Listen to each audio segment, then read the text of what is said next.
je vais vous présenter l'épreuve de logique numérique, arithmétique et mathématique du concours Sésame. Cette épreuve est la seconde épreuve de logique du concours.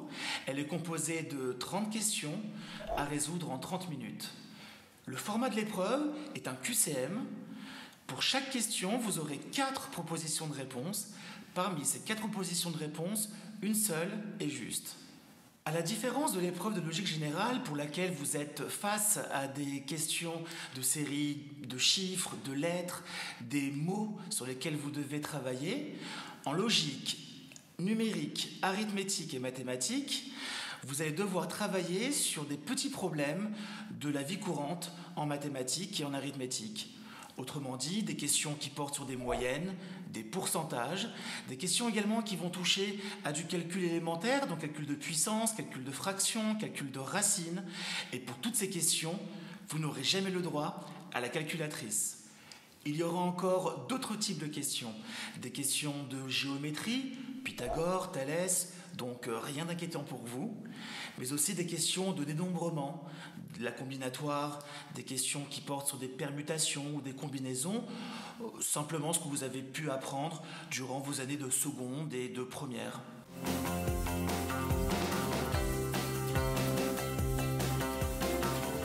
Quelles sont les attentes du jury ? Tout d'abord, que vous soyez rapide. C'est bien sûr un prérequis nécessaire à la réussite de l'épreuve, car vous n'avez que 30 minutes pour résoudre un nombre important de questions. Et puis, comme vous n'avez pas le droit à la calculatrice, vous allez devoir tout faire à la main. Donc habituez-vous dès maintenant à poser vos additions, vos multiplications et vos divisions et à abandonner la calculatrice. Et puis, il faut savoir que les concepteurs sont particulièrement malins. Parfois, une question qui vous paraît difficile ne l'est pas, car il vous suffit simplement de tester les réponses. Vous testez la A, si elle ne marche pas, vous testez la B, et ainsi de suite, jusqu'à trouver la bonne réponse. Et puis, il est important de vous diriger très vite vers les questions qui vous sont familières, car le jury attend que vous soyez capable de faire une première sélection des questions auxquelles vous savez répondre.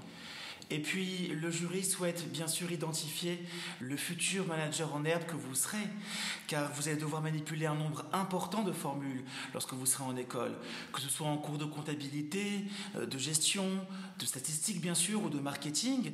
Vous allez devoir travailler sur des pourcentages, sur des moyennes, mais aussi travailler sur des fractions, des puissances, des racines, et tout cela est très important, et vous devrez donc être très à l'aise avec toutes ces notions.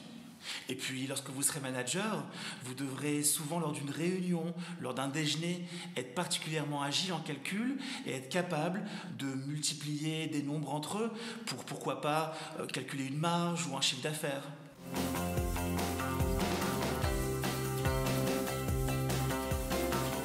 Voici mes conseils pour préparer sereinement l'épreuve de logique numérique, arithmétique et mathématique du concours Sésame. Tout d'abord, revoyez parfaitement vos formules de niveau 3e. Il y a bien sûr la liste des nombres premiers, 2, 3, 5, 7, 11, 13, 17, 23, complétez. Car vous allez devoir avoir besoin de maîtriser cela parfaitement. Et puis connaître vos carrés jusqu'à 20 et vos cubes jusqu'à 10 vous sera d'une grande aide. Savez-vous que le carré de 15 vaut 225, que le carré de 18 vaut 324 ou que le cube de 7 vaut 343. Et puis il y a les pourcentages. Les pourcentages sont légion au concours Sésame. Vous devez connaître les conversions rapides. 1 dixième, 10%, 1 huitième, 12,5%, un quart, 25%. Soyez très agile dans vos conversions. Et puis, il faut savoir que lorsque je perds 20%, je dois reprendre 25% pour revenir à l'état initial. Il faut savoir également qu'en augmentant une quantité de 20%, on la multiplie par 1,20. Mais je suis sûr que tout cela, vous le savez déjà. Il suffit simplement de vous replonger dans des ouvrages de niveau 3e et de travailler régulièrement sur des fractions, des pourcentages, des moyennes, mais aussi tout ce qui va toucher à la géométrie, car la géométrie peut tomber également dans l'épreuve de logique numérique, arithmétique et mathématique du concours Sésame. Votre préparation devrait être quotidienne et je vous conseille de consacrer entre 20 et 30 minutes par jour à la résolution des différents QCM. Mieux vaut travailler sur 10 questions par jour plutôt que sur 100 questions sur un week-end, car c'est avec la répétition que vous progresserez. En travaillant un peu chaque jour, vous deviendrez beaucoup plus rapide, beaucoup plus efficace et vous allez commencer à créer des connecteurs logiques dans votre cerveau qui vous aideront à voir beaucoup plus clair le jour J et beaucoup plus vite. Puis mon dernier conseil pour une préparation réussie est de ne pas hésiter chaque jour à stimuler votre cerveau pour ce qui est du calcul mental. Si vous êtes à l'épicerie, n'hésitez pas à faire vos calculs avant d'arriver en caisse, de sorte que vous puissiez deviner, avant même que le caissier vous annonce le prix de vos achats, combien vous devez payer. Toute occasion est bonne pour faire du calcul mental. N'hésitez pas à vous lancer vous-même des défis. Demandez-vous ce que vaut 14 x 16, bon, ça vaut 224, ou encore 18 x 22, qui vaut 396.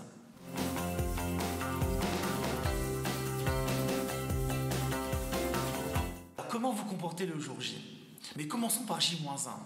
La veille, vous avez l'obligation de vous coucher tôt. Vous devrez arriver en forme le jour de l'épreuve, car c'est une épreuve qui passe vite et vous n'aurez pas d'autre choix que d'être très en forme. Lorsque l'on vous distribue votre sujet, commencez par repérer les questions courtes, les questions qui tiennent sur une ou deux lignes, car ce sont des questions que vous devrez résoudre en premier lieu. Lorsque l'on vous remettra votre sujet, vous devrez commencer par balayer rapidement l'ensemble des questions, afin d'identifier les questions courtes ainsi que les questions qui vous sont familières. Commencez par les questions courtes, c'est un conseil précieux, car ces questions sont souvent faciles, ou à défaut d'être faciles, au moins si vous voyez qu'elles sont difficiles, vous pourrez très vite les écarter grâce à une lecture rapide. Si vous aimez la géométrie, commencez par la géométrie. Si vous préférez tout ce qui est pourcentage, fraction, puissance, commencez par ces questions. Vous pouvez commencer par les questions que vous voulez. Et puis, soyez combatif, soyez courageux. Si une question est difficile, posez des équations, posez des divisions, des multiplications, ne lâchez rien. Et si des questions vous paraissent difficiles, ne vous inquiétez pas. Ces questions seront également difficiles pour les autres. Il s'agit d'un concours et donc vous devrez être très combatif et ce sera souvent ceux qui ont été les plus combatifs, les plus engagés dans leur épreuve qui parviendront à obtenir les meilleurs scores. Et puis n'oubliez pas qu'il y a plusieurs moyens de résoudre une question. Parfois, la mise en équation ne marche pas, alors testez vos réponses. Ou alors essayez de tête, peut-être que ça marchera beaucoup mieux. Il y a plusieurs façons de résoudre une question. Essayez-les toutes. Et puis vous verrez qu'avec un peu de combativité, un peu de persévérance, vous y arriverez. Il ne me reste plus qu'à vous laisser à vos équations, à vos pourcentages, vos moyennes, vos carrés, vos cubes, Pythagore et Thalès. Et je vous souhaite à présent une bonne préparation, du courage et beaucoup de réussite.